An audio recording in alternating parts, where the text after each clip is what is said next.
Well, good morning to you and welcome. Welcome to another edition of the Art Lewis Show here on WSGW for a Tuesday morning. Back in our home studio again after a remote yesterday. And we are delighted to be with you on this Tuesday morning. Later on, we'll have open phones and we'll talk about the SBRC Marketplace on Focus this morning. But we're going to start out finding out what's happening in the world of business in our area, in Saginaw in particular, because with us this morning we say good morning to the president of the Saginaw County Chamber of Commerce. We say good morning to Veronica Horn. Morning, V. How are you? Good morning, Art.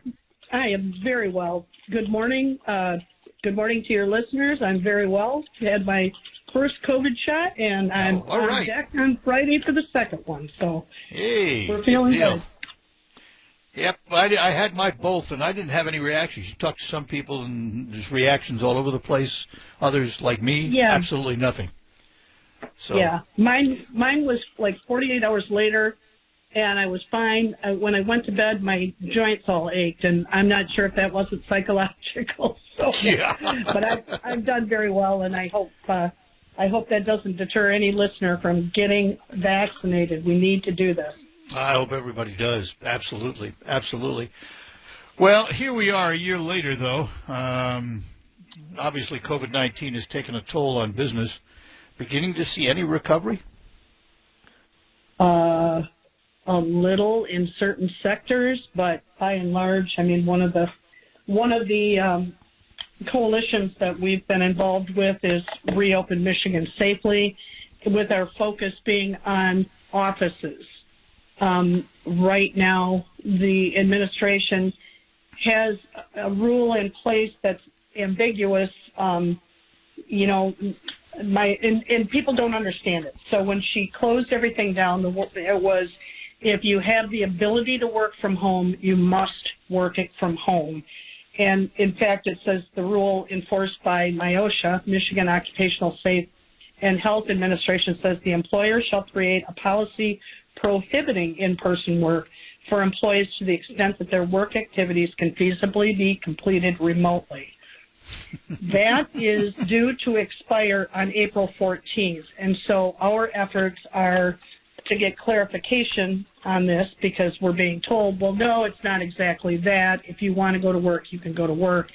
But the rule is different. And as we've seen recently, people tend to interpret their own rules, and then they end up in jail with their restaurant shuttered. So we need clarification from the office perspective for our members and for all business in Michigan. What, in your opinion, Veronica, is going to be the return to work for a lot of people working at home? We hear of companies abandoning their office space. Do you perceive a lot of people remaining at home? I think it's going to depend on the company, Art. There are some companies that can function very well, service industry, that can function very well from home. And their companies some of them have been given notice that they'll be at home permanently. Some larger companies are looking at their infrastructure needs. And if they can set it up in that fashion, that's fine. But there are so many businesses that really can't. I mean, innovation and creativity, as I said at our press conference, is really difficult to do around a kitchen table on a Zoom call. They need to be face-to-face. The Chamber of Commerce, we need to be face-to-face. I mean, in order to deliver the best services to our members. And so our big push is that this should not be a government edict.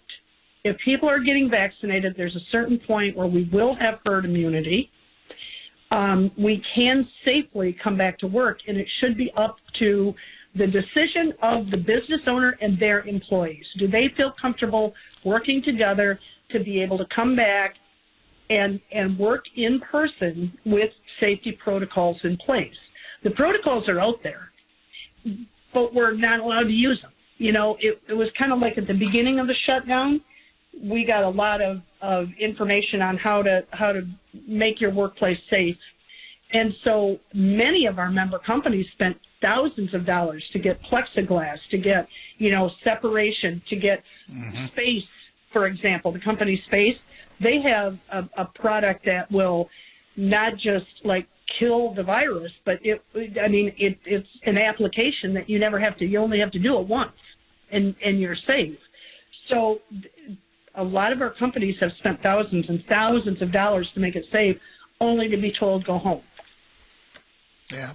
We think that should be a decision made by the private sector. Some companies aren't going to risk the liability. They either can't provide that personal safety for their customers or their employees, or they have gone this model of the larger company, of having people continue to work remotely. What's your sense of the hospitality industry? It's decimated, Art. Now, I live in Frankenmuth. We're starting to see people come back, thankfully. Our restaurants are at 50% capacity, and we are getting people coming back. I see them walking in the streets. People are respectful. They're wearing masks. They're staying socially distanced. I would like to see it raised, frankly, because, I think you and I talked about this on our show. At 50% capacity, our restaurants are they're breaking even. So, if that. Yeah, but I think the more people get out, the more people are going to get out. It's healthy for their mental health. It's just, Michigan needs it. We are heavily based on the hospitality industry, and we are one of the highest losses in the nation. I guess the thing that really irks me a little bit about it is she keeps referring to the science and data, but never produces the science and data. We've not seen any good science and data. And particularly when it comes to restaurants, and I'd like to know, what are the numbers? What did you use to base on closing restaurants? What is their responsibility? Yeah. It really bothers me that we're not seeing transparency in a lot of this. No, I totally agree. I totally agree with you, Art. And, we've been in our homes. We have been in masks. We have not been with each other, and then you'll see a spike. And so, therefore, and they blame an industry that's been totally shut down, saying, well, we can't do this because we've had it does not make sense. And not it's at all. killing business. Any estimate of how many restaurants we've lost in Saginaw?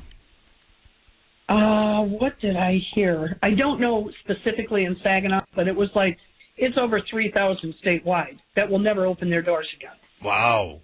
That's a big number. Yeah. All right, hang on. I got to take a break here, and then we'll be back. We're talking to Veronica Horn, the president of the Saginaw County Chamber of Commerce.